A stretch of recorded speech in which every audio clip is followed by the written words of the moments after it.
Hello friends, आज हम anatomy start कर रहे हैं। एनाटॉमी का basic introductory lecture. Anatomy basically क्या है? एनाटॉमी एक साइंस है, एक सब्जेक्ट है जो डील करता है हमारी बॉडी के स्ट्रक्चर्स से।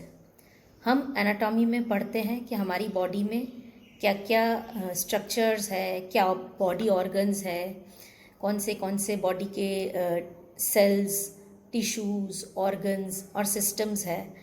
बॉडी में हर चीज़ कैसे प्लेस्ड है। जैसे कि एग्जांपल लेते हैं हम लिवर का, तो लिवर हमारी बॉडी में राइट साइड ऑफ एब्डोमेन में सिचुएटेड है। तो लिवर राइट साइड में एग्जैक्टली कहाँ पर है? तो रिब्स के नीचे है। लिवर के साइड में क्या है, लिवर के आगे क्या है, लिवर के पीछे क्या है, लिवर का साइज, लिवर की बाउंड्री। तो ये सारी चीज़ें हम डिटेल में जब पढ़ते हैं हमारी बॉडी की एक एक पार्ट्स को, उसको हम बोलते हैं एनाटॉमी। हिंदी में अगर इसको समझे तो हमारे शरीर के ढांचे की जो पढ़ाई है वो हम उसे एनाटॉमी कहते हैं। अब एनाटॉमी जो वर्ड है वो कहाँ से आया? तो ग्रीक वर्ड एनाटोम से ये डिराइव किया गया है। एनाटोम का मतलब होता है डिसेक्शन, कटिंग अप, कट करना। और लैटिन में यही वर्ड एनाटोम के बदले लैटिन में जो वर्ड यूज़ किया जाता है उसको बोलते हैं dissection. So anatome is a Greek word and dissection is a Latin word, और दोनों का मतलब है कि कट करना, कटिंग अप द बॉडी। क्यों? क्योंकि बॉडी के अंदर क्या है, अगर बॉडी को हम ऊपर से देखें तो हम समझ सकते हैं कि चेहरा कैसा है, नाक कैसी है, गर्दन कैसी है, हाथ कैसे है, फिंगर्स कितनी लंबी है, हाइट कितनी है ना। तो ये हम बॉडी को ऊपर से तो देख के हम बता सकते हैं बॉडी के सारे पार्ट्स। लेकिन अगर हमको बॉडी को अंदर से देखना है कि इसके अंदर क्या क्या चीज़ें हैं, क्या क्या पार्ट्स है, क्या क्या बॉडी ऑर्गन्स है, तो जाहिर सी बात है कि इसको काट के देखना होगा, कट करना होगा। फॉर एग्ज़ाम्पल हम एक एप्पल का एग्ज़ाम्पल लेते हैं कि अगर एप्पल को हम बाहर से देखते हैं तो Apple is round and it is red in colour, है ना। और जब हमको ये देखना है कि अब एप्पल के अंदर क्या है तो वो हमें कैसे पता चलेगा? तो जाहिर सी बात है हम एप्पल को काटेंगे दो हिस्से में और कट करके देखेंगे तो एप्पल का कलर अंदर से अलग है, वाइट है, और उसमें सीड्स है। तो इस तरह से हमने एक चीज़ को समझा कि ये बाहर से कैसे दिखता है, ये अंदर से कैसे दिखता है। तो इसको हम अगर डिस्क्राइब करेंगे, एक एप्पल को अगर आपको डिस्क्राइब करना है तो आप कैसे डिस्क्राइब करेंगे? आप ये ऐसे ही बोलेंगे ना कि ये रेड कलर का राउंड शेप का एक फ्रूट है और इसको कट करने पे अंदर से वाइट और सीड्स है। तो इसी तरह से अगर हम बॉडी को समझना चाहें तो इसको हम बाहर से स्टडी करते हैं और फिर अंदर की सारी चीज़ें देखने के लिए हम उसको कट करते हैं, डाइसेक्ट करते हैं और फिर उसको पढ़ते हैं। तो डाइसेक्शन का हो या एनाटॉम का हो, ये बेसिकली ये तो सिर्फ एक टेक्निक है, काटने की टेक्निक है कि बॉडी को कैसे कट करेंगे। इसका एक प्रोसीजर है कि किस तरह से हम चीरा लगाएंगे, किस एंगल से चीरा लगाएंगे, कैसे कट करेंगे।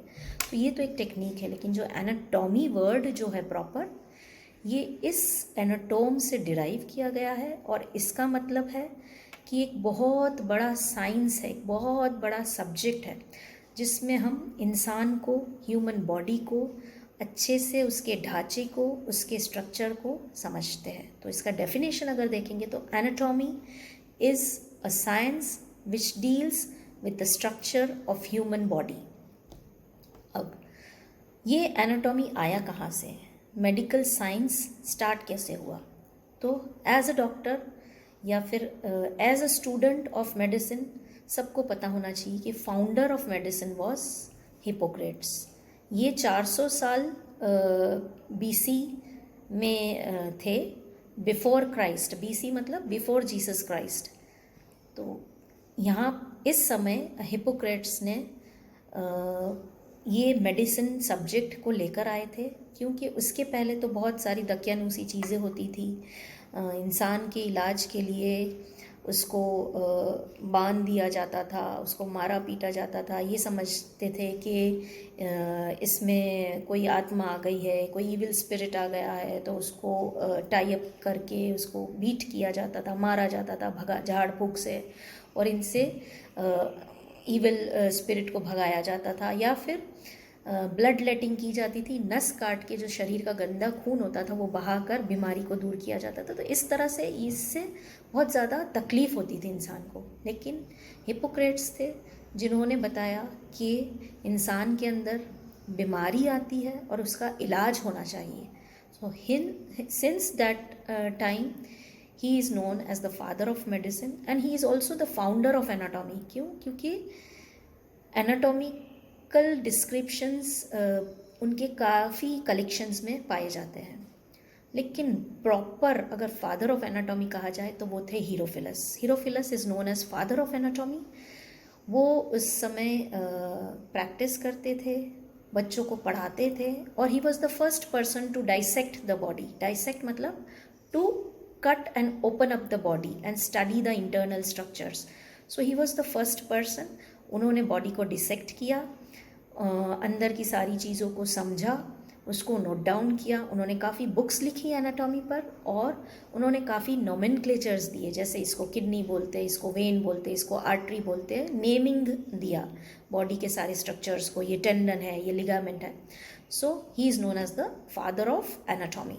उसके बाद कई बड़े बड़े साइंटिस्ट ने अपना योगदान दिया। गैलन आए, उसके बाद लियोनार्डो दा विंसी आए। He is known as the father of modern anatomy, क्योंकि उन्होंने क्रॉस सेक्शनल एनाटॉमी को इन्वेंट किया था। उसके बाद विसेलियस आए। He is known as the reformer of anatomy, क्योंकि क्रिश्चियंस का बहुत ज़्यादा उस वक्त रोमन सिविलाइजेशन का बहुत ज़्यादा इम्पोर्टेंस था, और उन्होंने ये डेड बॉडी को डिसेक्शन करना बंद कर दिया था। लेकिन विसेलियस ने वापस इसको रिवाइव किया, वापस बॉडी डिसेक्ट करके इंसान को समझने की कोशिश की, और इस तरह से एनाटॉमी में उनका बहुत बड़ा योगदान रहा। धीरे धीरे बहुत सारे साइंटिस्ट ने रिसर्च करके और पढ़ाई करके, और धीरे धीरे मॉडर्न इन्वेंशंस, माइक्रोस्कोप इन्वेंट हुआ, इलेक्ट्रॉन माइक्रोस्कोप 20th सेंचुरी में इन्वेंट हुआ। इस तरह नए नए स्कोप्स बढ़ते गए, new ideas, new inventions, new scientific knowledges बढ़ती गई, और एनाटॉमी एक वास्ट सब्जेक्ट हो गया। एनाटॉमी के इस वास्ट सब्जेक्ट को पढ़ने के लिए इसको बहुत सारे डिविजन्स में डिवाइड किया गया है। ये हम हमारे नेक्स्ट लेक्चर में पढ़ेंगे। Thank you.